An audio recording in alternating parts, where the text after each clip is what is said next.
Hello chess friends and welcome to Azadov's chess channel and welcome to the Lindores Abbey Rapid challenge in 2020. It is Magnus Carlsen versus Wesley So in their second game. The first game Magnus Carlsen won with a great queen sacrifice. I've covered that game already, so you can also check it out on my YouTube chess channel.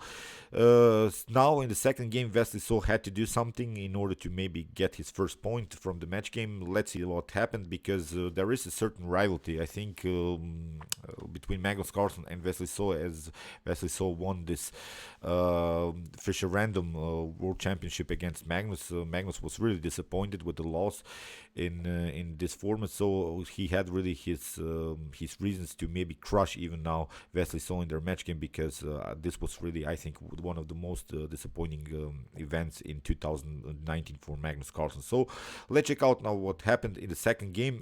Wesley opened with the move e4, e5, knight to f3, knight to c6. We have bishop to b5, the Spanish game, and now knight to f6, the Berlin defense. And there are no many ways how white should handle this position. Most of the times you see kingside castling, because we're leaving simply black to take this pawn on e4. You can also try d3, and in some occasions you see maybe queen on e2. I play sometimes this move queen to e2. It's also a very tricky line. In the game, Wesley played the move d3, and we have bishop to c5. So it's really a good way to proceed here from black's perspective to get this bishop out. This bishop has to get out, because bishop to e7 in this position, when you have played already the move d3, is too passive. So bishop to c5 has to be played, and now Wesley plays bishop to c6. After d takes c6, we have now a position which most often Magnus plays as white. He likes really this positional trades of pieces, doubling up pawn structures here on the c file, and then get maybe some kind of a blockade with h3, here knight to d2, knight to c4. So it's really sort of a blocking system on light squares. When you give up the bishop pair, it's really a common idea. So here castling played by Wesley, allowing a queen to e7, with the pawn has to be protected, and now knight to d2. So bishop to g4.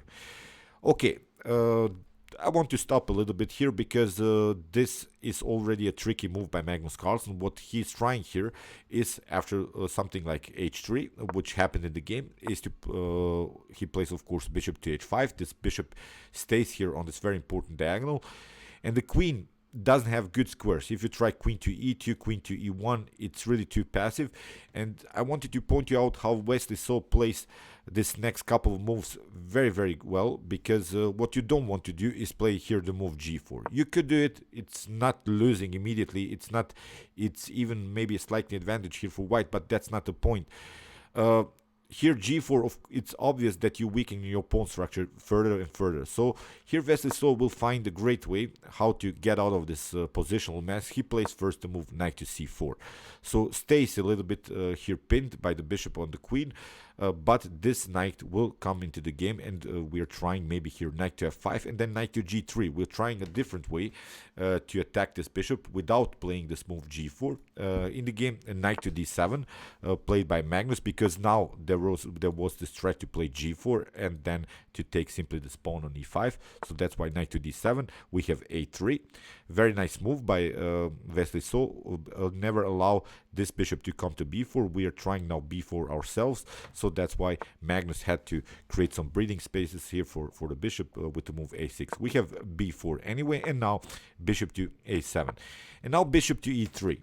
This is a good move, as because in the beginning, of course, Wesley So took the knight on c6. Wesley So doesn't have any more the bishop pair, so one of the main advantages that black has is the power of the bishop pair. So that's why bishop to e3, a very nice positional trades of pieces. After bishop to e3, knight takes e3, and then now this knight comes into the game, as I said, through the square f5, knight to g3. Great opening preparation so far by Wesley So. Here f6, we have knight to f5 anyway, we have queen to f8, and now comes this move knight to g3. After bishop to f7, you see Wesley So gets out of the spin, has two knights now, and the good thing about his pawn structure is that he doesn't have double pawns. He has still here two centralized pawns on the E and D file, so he has so far the pawn central control, which is a very good thing in chess. Magnus, on the other hand, has only one pawn here on e5, so far slightly advantage for white. So the queen to d2, connecting the rooks, which is also a very important stage of the game, getting the queen from the first rank. Now the rooks are connected, the rooks can play freely, and now g6, preventing idea by Magnus to play, because one of the ideas of white is to cement the knight on f5, g6, and also with preparations here to play the move h5. So knight to h2. Here Wesley So sense a little bit that Magnus Carlsen is of course staying with the kings in the center for very long, so now it's time to play f4, cracking the position and open here maybe the f file, because we have sort of a discovered attack by the rook on the queen, so we want here sort of a clarification on the f file. We want to open the f file, then this rook will come into the game very actively, and now h5. Magnus simply attacks.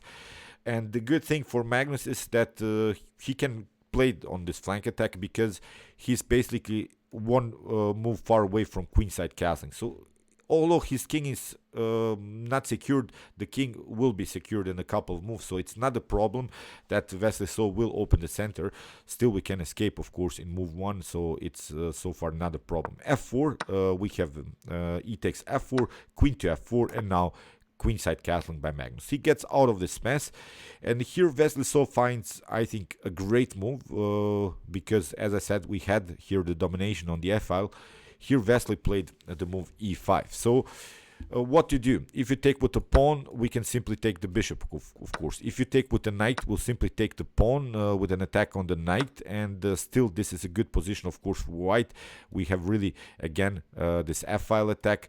These pawns are also a little bit endangered, and what white could do from a strategical point of view is just to go maybe into a favorable endgame, because if you could just imagine this position without any minor pieces, without the queens, without the rooks on the board, this would be a favorable endgame for white, as white can create here on the queen side a pass pawn, because this double pawn structure is of course not good. So here after the move e5, Magnus tried f5, and this is now really a great position for Wesley So, as he created now a pass pawn himself. So this is really a problem now for Magnus Carlsen to handle this pass pawn on the e-file. And the good thing for white is that this pass pawn can be even supported with the move d4. So something went wrong here for Magnus. Here Wesley So simply improves the position of the knight to f3, still with these two powerful knights. These knights, although now they are far away from the action, but they can be included with knight to d4. Maybe we can try knight to e2, knight to c3. So there is always a path for this knight. If we evaluate the strength of this light square bishop, it's not so good, because first of all, this bishop is blocked out by his 3 pawns. And even if you activate this bishop on d5, it's not such a powerful bishop, as it always can be kicked away with some c4 moves. So something went wrong, I think, here in Magnus' position. The evaluation here is better for white. Queen to e7, played by Magnus, and we have rook to e1.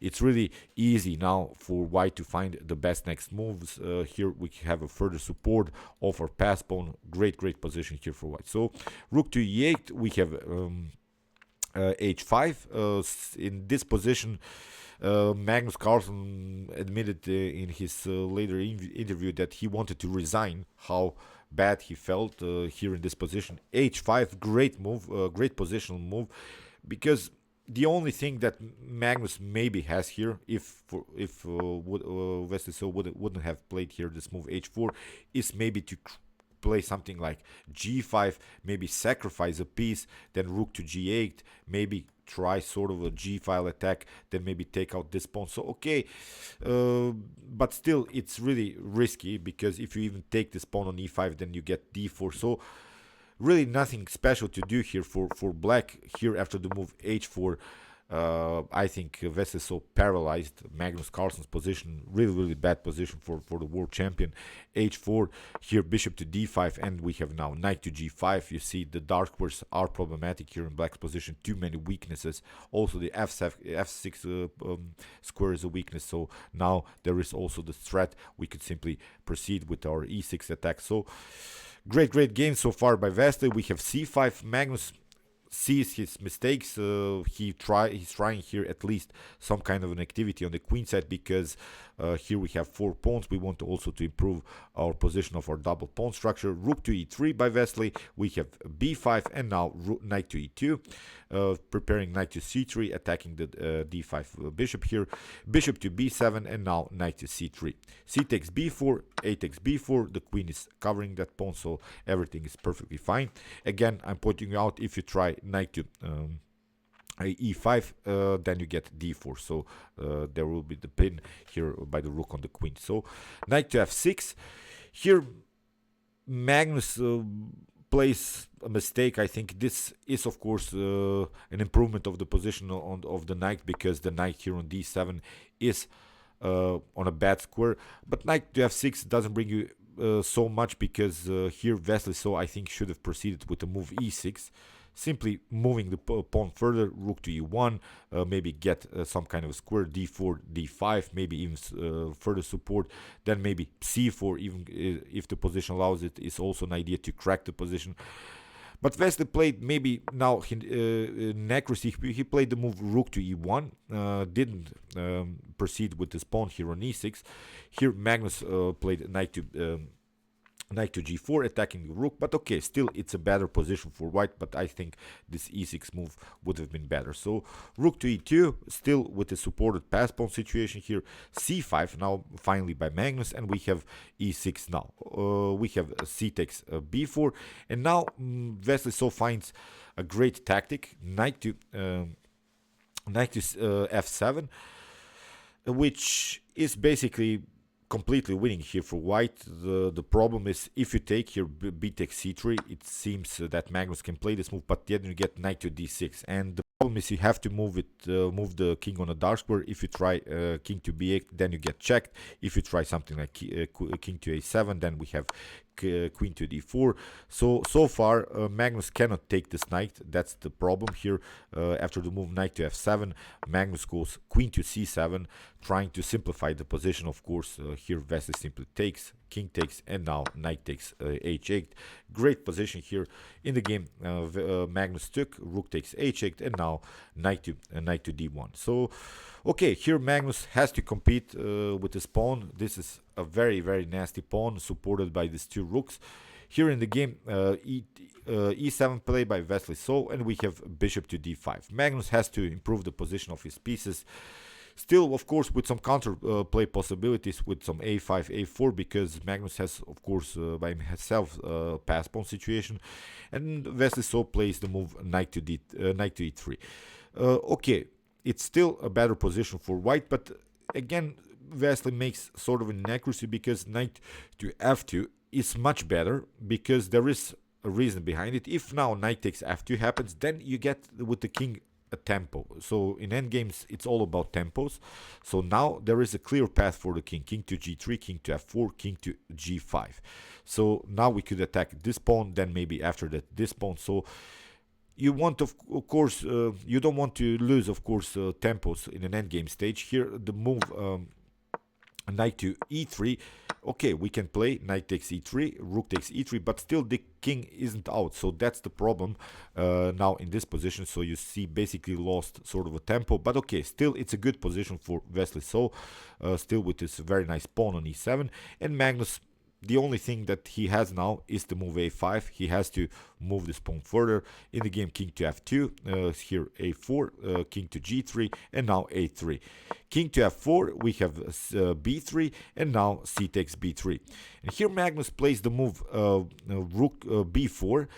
And again, I think Wesley So makes sort of an inaccuracy. He plays the move d4. I think maybe rook to e5 is much, much better, because if the bishop moves, then we could go maybe behind these pawns, because one of the main rules of endgames is the so-called Tarash rule, which says you should go behind your own pawns with the rooks, but also behind your enemy's pawns. So if this rook comes somehow into the game and gets behind these 2 pawns, maybe on b5 or on a5, then it will be really a lost game, because this rook is of course covering the first rank. Now it's time to get with this rook behind this pawn. So, but okay, here Wesley played the move d4, and Magnus has to compete now with king to d6. We have rook to e5, a little bit late, I think, but okay, still Wesley played on this idea. But again, maybe here is king to g5 is maybe better, because now we could take this pawn on g6. I'm not sure what happened. Maybe Wesley So was low on time, but after we move king to d6, we have rook to e5, and now a2. And here, again, an inaccuracy by Wesley So. Here he played rook to a1, and that's the problem, because here rook to e3, I think, is much better. First of all, we're in sort of a Zugzwang position now by Black. Black doesn't have good moves. That's the main problem. And what we don't want to do is, of course, lose the pawn here on b3. Rook to e3, I think, solves all of the positional problems of whites. Still, this rook is covering the very important a1 square, and now we have rook to e3 covering everything. The king and the rook cannot take, of course, this pawn. So that's really a problematic thing, because now basically again Wesley So lost the tempo with the move rook to a1. So maybe even here after the move rook to e3, we would have the possibility to finally to play the move king to g5 and simply take this pawn on g6. But okay, again Wesley So plays an inaccuracy, which isn't losing, but again he had better possibilities. After the move rook to a1, bishop to b3, and now rook to b5, which you see now how Magnus will handle the position, because now he can take, and after rook takes b4, we have rook to e4. Basically, Wesley So allowed now Magnus Carlsen to activate his pieces. Still, there is this pass pawn situation we could always cover with the bishop, and again this is a position which basically Black cannot win, but here at least you have sort of invited your opponent to do something. Basically Black was lost, but okay, here after the move rook to e4, we have king to g5, and now rook to g4, and you see Magnus has now the opportunity to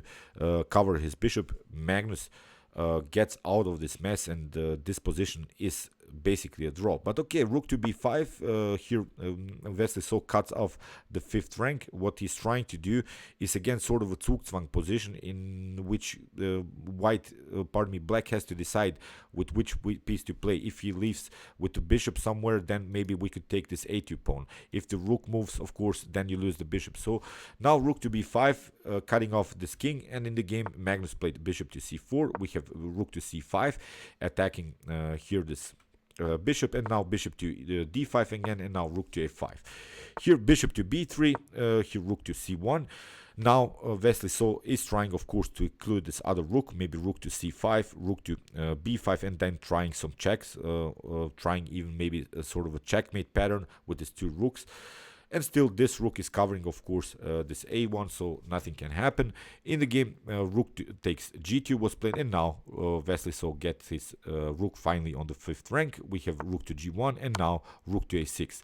Now rook to a7, and Magnus goes back. Magnus is probably satisfied with the draw here, because nothing can happen. He basically cannot win this game, because still these possibilities are that we can always cover here this a1. If we just maybe play something like rook to a5, Black is never going to promote this pawn to a1. So here again Wesley So tried rook to a6, rook to king to d7, and now rook to a5. We have bishop to c4, rook to a7, king to d6, rook to a8, and now Magnus pushes his pawn. Very tricky move, f4, and here rook to d8, which was really the main mistake now by Wesley So. This was really a blunder, as Magnus Carlsen has now king to c7, and this was, I think, a shocking moment for Wesley So, because he should have stayed here simply on the a file, because nothing can happen. Here after the move rook to d8, king to c7, Wesley tried to go back, but Magnus simply pushes f3. We have rook takes a2, bishop takes a2, rook takes a2, and now we have king to d6, and in this position Wesley So resigned. So what to do?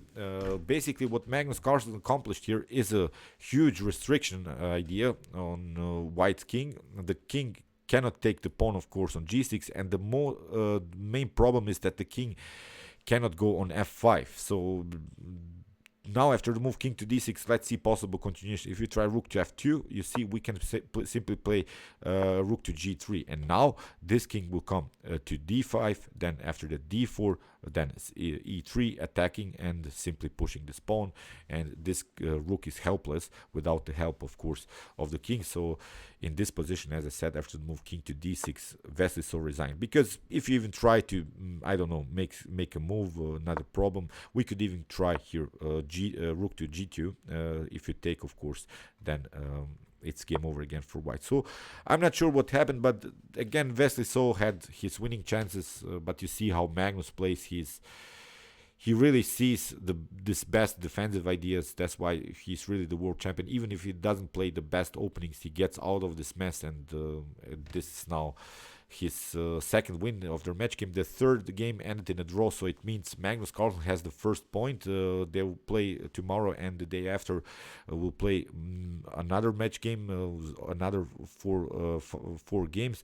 So, but I'm not sure that Wesley So can make something happen, even if he improves the game, because I still think that Magnus hasn't showed us the best of him. He's trying really some different lines, different opening preparations, and I was a little bit sad when I saw that Wesley So lost this one, because he played a very nice Rui Lopez game with this exchange, with this very early trade of the bishop for the knights. But okay, this is Magnus. You cannot beat him so easily. That's why he's the world champion, as I always like to say. And we'll see now what will happen tomorrow. Meanwhile, you can watch my other commented chess games so far. Here is the link, and you can also watch my best chess games of all time if you want to see the best chess games that have been ever played in chess history. See you soon with some more videos, and chess is the best, of course.